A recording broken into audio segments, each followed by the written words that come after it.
দেখো, দেখে বুঝতে পারছো এটা ডিম করেছি না পনির করেছি? কেটে দেখবে, খাবে, তারপরে বলবে এটা ডিম না পনির। এইভাবে করে খেয়ে দেখবে, বাচ্চাদের দেবে, বাচ্চারা আনন্দের সহিত খাবে। যারা ডিম পছন্দ করে না, সব বাচ্চারা ডিম পছন্দ করে না, অনেকে আছে নিরামিষ খায়, ওদের জন্য এইভাবে করবে, ওদের খাওয়াবে, ওরা ভালোই বলবে।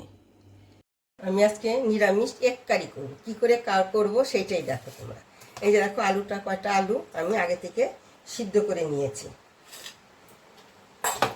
তারপরে হলো এই যে পনিরটা, দেখেছো? এই পনিরটা নিয়েছি।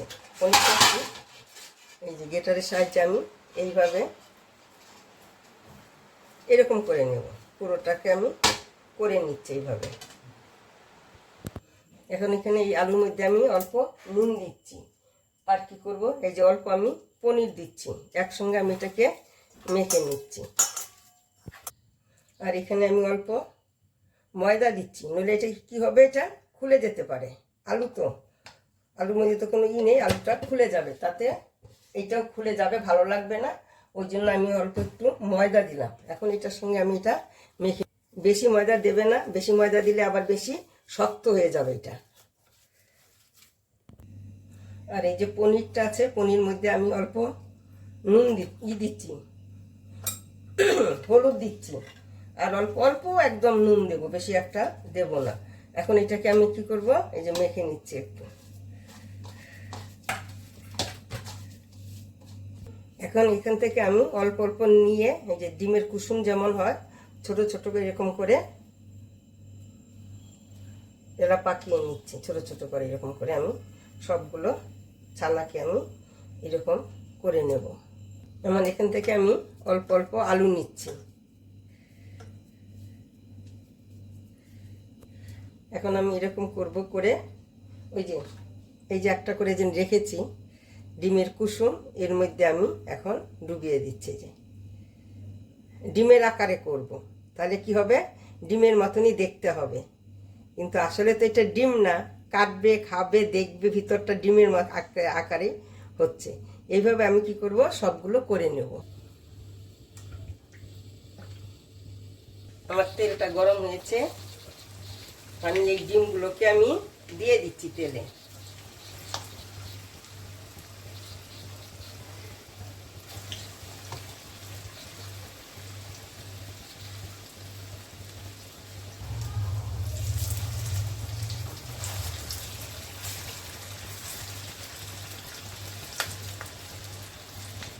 এই যে আমি ডিমগুলোকে, আমার ভাজা হয়ে গেছে। এইভাবে আমি সব কয়টা ডিমকে এইভাবেই আমি ভেজে নেব। আমি এখানে এই তেলের মধ্যে আমি একটু ঘি দিয়ে দিলাম। তার মধ্যে দিয়ে দিচ্ছি আমি গরম মশলা আর তেজপাতা, তার মধ্যে একটু দারচিনি, এলাচ, লবঙ্গ। এখন এর মধ্যে দিয়ে দিচ্ছি আমি একটা মশলা করেছি।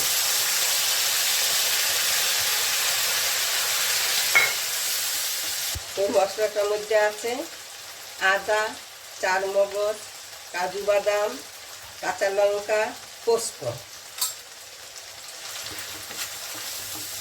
এখন এখানে দিয়ে দিলাম আমি জিরার গুঁড়ো, দিয়ে দিচ্ছি ধনের গুঁড়ো, কালারের জন্য দিচ্ছি আমি কাশ্মীরি লঙ্কার গুঁড়ো। এখানে আমি অল্প জল দিচ্ছি, মশলা ধোয়ার বাটিটাকে ধুয়ে অল্প জল দিলাম। এখন এখানে আমি অল্প জল দিব, বেশি একটা জল দিব না, কারণ হলো আমি গ্যাসটাকে এমনি কমিয়ে দিয়েছি। ওর মধ্যে দিয়ে দিচ্ছি ফেটানো দই, ওই জন্য জলটা দিয়েছি, নইলে দুধটা আছে, দইটা আছে, দইটা কেটে যাবে, ছানা ছানা হয়ে যাবে।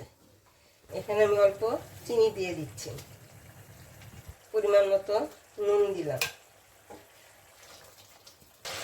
এই নিরামিষ ডিম একবার তোমরা রান্না করে এইভাবে খেয়ে দেখবে, দারুণ হয় কিন্তু খেতে।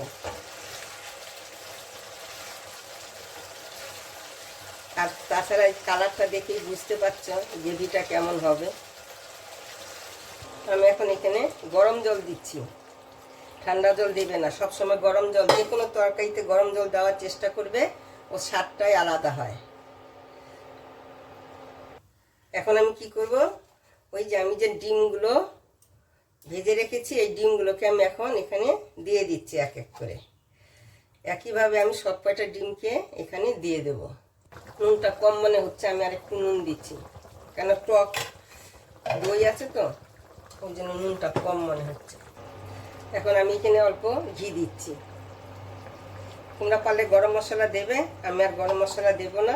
এইভাবে একবার করবে, খাবে, দেখবে দারুণ হয় খেতে বলছি। দেখো এটা কি রান্না করেছি, ডিম না পনির, না বলে একবারে ওদের দেবে থালায়, ওরা খাবে, তখন দেখেও খাওয়ার সময় ঠিক বোঝাই যাবে, কিন্তু যখন ভাঙবে ভেঙে বুঝতে পারবে না, ভিতরে তো হলুদ কুসুমের মতন আছে, ডিমের মতন।